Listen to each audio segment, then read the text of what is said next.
हमने स्टार्ट किया था बच्चों फीमेल रिप्रोडक्टिव सिस्टम, और एक पार्ट हम इसमें से डिस्कस कर चुके हैं ऑलरेडी, ओवरीज, राइट। मैंने आपको बताया था कि फीमेल रिप्रोडक्टिव सिस्टम को मेनली हम 3 पार्ट में डिस्कस करेंगे। So first part we already discuss. Now today we will discuss accessory duct और duct system. It is also known as duct system. इसमें मेनली 3 स्ट्रक्चर्स हम डिस्कस करेंगे। Fallopian tubes, paired structure है, uterus and vagina, और इन दोनों के बीच का जो पार्ट है that will be cervix. This we will discuss next video. So let's start. तो फर्स्ट पार्ट इज ओविडक्ट और fallopian tube. These are paired structures बच्चों, ये पेयर्ड स्ट्रक्चर है and nearly 10 to 12 centimetre long. इनकी length होती है this much, 10 to 12 centimetre. और अगर डायग्रामेटिकली हम इसकी बात करें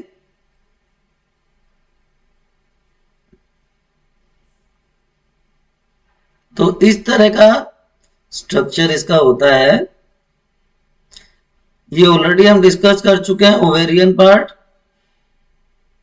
एंड सेम वे यहां पर दूसरी साइड में। So this part is fallopian tube, right. It is divided into 3 parts और 3 रीजन्स। जो सबसे आगे का पार्ट है that is known as infundibulum. This is infundibulum.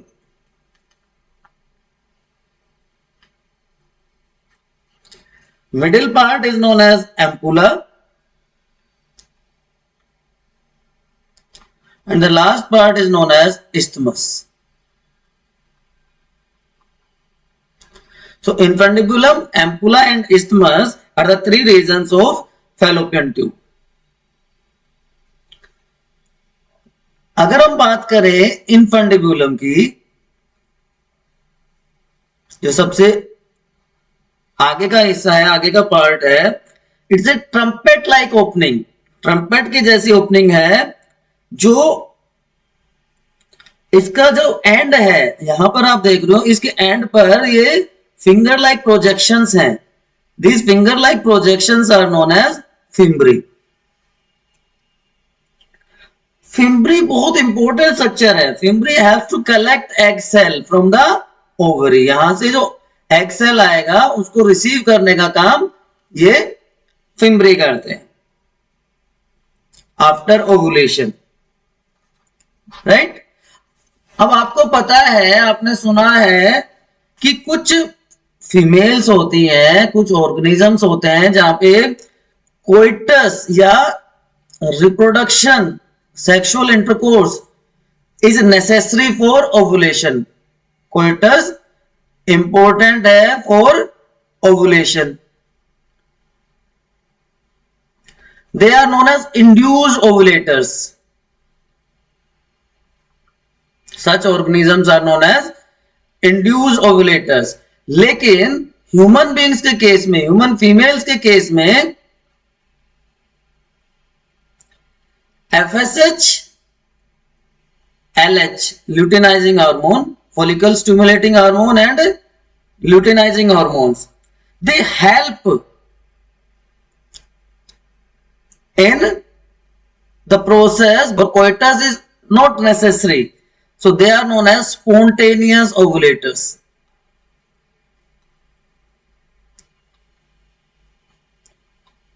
So after copulation जो ऑक्सीटोसिन है वो पेरिस्टल्सिस को प्रमोट करता है इन फैलोपियन ट्यूब, और बाद में आगे जाकर यूट्रस में, फैलोपियन ट्यूब में और यूट्रस में पेरिस्टल्सिस को प्रमोट करता है, जिससे सीमन सक हो जाता है into the Fallopian tubes, right.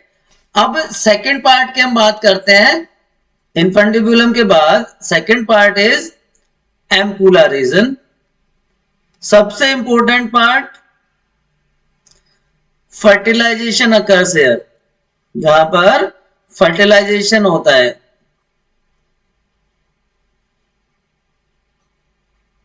ठीक है, it is the widest and longest part of Fallopian tube, widest and longest part of fallopian tube। और तीसरा पार्ट जो है that is known as isthmus, जो कि कनेक्टेड होता है यूट्रस से। Short narrow thick walls part है, short narrow but thick walled.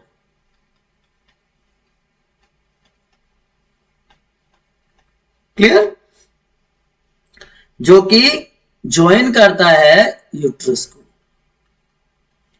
It joins uterus. So in this way there are 3 areas और 3 parts of Fallopian tube. Fallopian tube का function मैं आपको बता चुका हूं ऑलरेडी, तीनों पार्ट अलग अलग फंक्शन परफॉर्म करते हैं। सबसे पहला जो इन्फेंटिबुलम है वहां पे फिम्बरी फिंगर लाइक प्रोजेक्शंस हैं जो ओवुलेशन के बाद एग सेल को रिसीव करते हैं। एम्पुलर रीजन जहां पे फर्टिलाइजेशन होता है, और इस्थमस वो हिस्सा है, वो पार्ट है जो यूट्रस से ज्वाइन होता है। अब डक्टर सिस्टम का दूसरा हिस्सा, दूसरा part which is known as uterus. अब इसकी डायग्रामेटिकली अगर हम स्ट्रक्चर देखें तो ये वाला पार्ट जो है, ये वाला हिस्सा जो है that is known as uterus. Clear, इसको वुम्ब भी कहा जाता है, हिस्टीरिया भी कहा जाता है, मेट्रा भी इसको कहते हैं, कई सारे इसके नाम है, बट कॉमनली यूट्रस और वुम्ब इज यूज्ड। तो ये होलो मस्कुलर स्ट्रक्चर आप देख रहे हो, होलो स्ट्रक्चर है, मस्कुलर स्ट्रक्चर है, inverted pear shaped, inverted pear shaped structure है। क्लियर, कहां प्रेजेंट है? पेल्विक कैविटी में प्रेजेंट है। पेल्विक कैविटी में कहां प्रेजेंट है? रेक्टम और यूरिनरी ब्लैडर के बीच में, रेक्टम और यूरिनरी ब्लैडर के बीच में स्ट्रक्चर प्रेजेंट होती है। और इसको भी तीन रीजन में डिवाइड किया जा सकता है, 3 पार्ट्स में इसको डिवाइड कर सकते हैं। जो पहला पार्ट है, पहला हिस्सा है that is known as fundus, first part is fundus, then body, and lastly और third part is known as cervix. Fundus, body and cervix. तो ये ऊपर वाला हिस्सा है जो कि फैलोपियन ट्यूब से कनेक्टेड है, this is known as uterine fundus, this part is uterine fundus, पहला पार्ट ए। क्लियर, जो बॉडी है, जो मेन रीजन है वो 3 लेयर्ड है, इसमें 3 लेयर होती हैं, क्योंकि मैंने बताया मस्कुलर होलो स्ट्रक्चर है, 3 वॉल्स हैं यूट्रस की। सबसे बाहर जो होगी that is known as perimetrium, perimetrium, middle one is known as myometrium and the inner one is known as endometrium. So perimetrium, myometrium and endometrium are 3 walls of uterus. अब जो ये सबसे अंदर की लेयर है endometrial wall, it prepare itself, यहां पे blood vessels और इसकी थिकनेस बढ़ जाती है to receive the fertilised egg, to receive the fertilised egg. ये अपने आप को तैयार कर लेती है, बिकॉज इम्प्लांटेशन अगर होना है, फर्टिलाइज्ड एग आएगा तो इम्प्लांटेशन यहीं पर आकर होता है। क्लियर, सो मेन पार्ट क्या हो गया? बॉडी एरिया, जहां पे तीनों लेयर्स प्रेजेंट हैं, perimetrium, myometrium and endometrium. Clear? चलिए अब आगे चलते हैं। द थर्ड पार्ट, यूट्रस का जो थर्ड पार्ट है that is known as cervix. Important area है। अब वापस से मैं वही एक बार डायग्राम आपके लिए बनाता हूं। इधर से फैलोपियन ट्यूब चली जाएगी, ये वाला हिस्सा। अब यहां पर ये देखो, इसको हम अलग कलर से शो करते हैं, ये वाला पार्ट, ये वाला हिस्सा,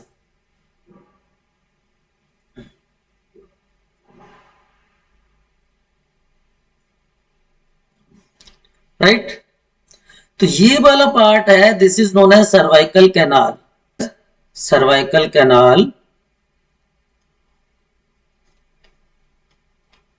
और सर्विक्स, जिसकी हम बात कर रहे हैं, सर्वाइकल कैनाल और सर्विक्स। अब यहां पे दो ओपनिंग्स होती है, यहां पर दो ओपनिंग है, इंटरनल ओएस ओरिफाइस एंड दूसरी एक्सटर्नल ओरिफाइस।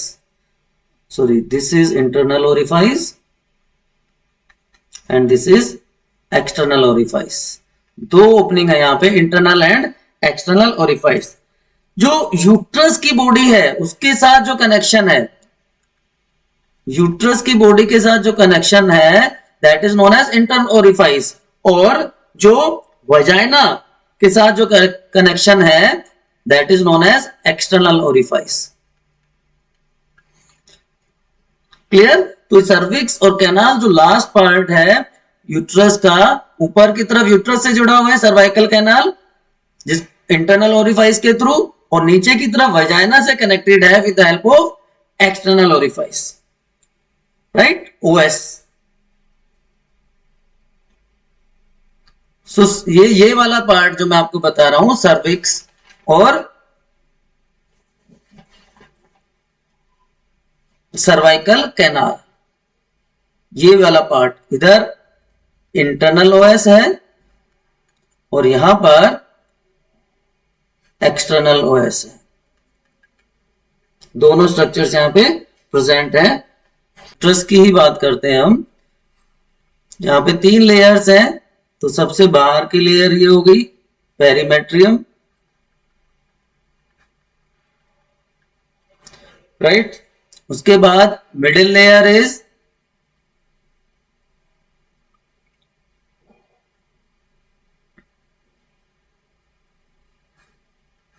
ये थोड़ी सी थिक हो जाती है इसके कंपैरिजन में मायोमेट्री, राइट? एंड लास्ट वन, ये सारा हिस्सा क्या कहलाएगा? एंडोमेट्रियम। अब ये एंडोमेट्रियल एरिया है, यहां पे इस तरह की स्ट्रक्चर्स डेवलप हो जाती हैं और ये दो पार्ट में डिवाइड हो जाता है। दिस पार्ट जो पीछे का हिस्सा है that is known as stratum basalis, base जो बनाता है, और जो आगे का हिस्सा है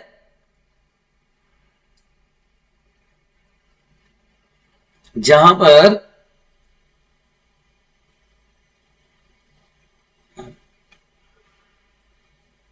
स्पेशलाइज्ड स्ट्रक्चर्स या सेल्स प्रेजेंट होती हैं that is known as stratum functionalis.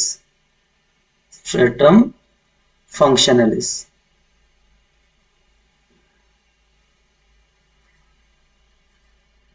तो दो रीजन में ये डिवाइड होता है। यहां पर ये एंडोक्राइन ग्लैंड्स हैं, ये एंडोक्राइन ग्लैंड्स प्रेजेंट होते हैं जिनको यूट्राइन ग्लैंड भी हम कह सकते हैं, और ये बाकी का हिस्सा जो बच गया that is uterine cavity. This is uterine cavity. Base जो बना है लेमिना प्रोपेरिया का बना होता है, vagina, vaginal opening is known as vaginal orifice It is covered by a very thin fold of skin which is known as hymen. और Indian society में एक बहुत बड़ा मिसकंसेप्शन है कि if hymen is not intact it is considered as a test of virginity of females. But this hymen is very delicate layer बच्चों, तो exercise करते time, while playing, while jumping, it can rupture due to any reason, right? And it is formed of non-keratinized. ये question आता है कि कौन सा tissue यहां पे प्रेजेंट होता है. Non keratinise stratified squamous epithelium. Non keratinise stratified squamous epithelium. तो एक इंपॉर्टेंट कौन सा टिश्यू है, ओपनिंग को वजाइनल ओरिफाइस कहते हैं. हाइमन डेलिकेट लेयर है, nearly 10 centimeter long structure, and it contains lactobacilli. Bacteria यहां पे प्रेजेंट होते हैं. लैक्टोबैसिलाई ये क्या करते हैं, जो लैक्टिक एसिड है, सॉरी जो ग्लाइकोजन है उसको लैक्टिक एसिड में कन्वर्ट कर देते हैं. ग्लाइकोजन को लैक्टिक एसिड में कन्वर्ट कर देते हैं दिस बैक्टीरिया. और जो एसिडिक एनवायरनमेंट है वो हार्मफुल माइक्रोब्स की ग्रोथ को रोक देता है. लैक्टिक एसिड की बनने की वजह से एक एसिडिक मीडियम यहां पे क्रिएट हो जाता है जो हार्मफुल ऑर्गेनिज्म की ग्रोथ को इनहिबिट करता है, राइट. वजाइना का फंक्शन आप सबको पता होगा कि ये पैसेजवे है जहां से मेंस्ट्रुअल फ्लो बाहर जाता है. It acts as receptor for sperm entry during sexual intercourse, and यहीं से बर्थ कैनाल की फॉर्मेशन होती है. पार्चुरेशन के टाइम पर जो बेबी है, न्यूबॉर्न बेबी है, उसी ओपनिंग के थ्रू बाहर आता है. So hope now this ductal system is very much clear to you. In next lecture we'll discuss female external genitalia.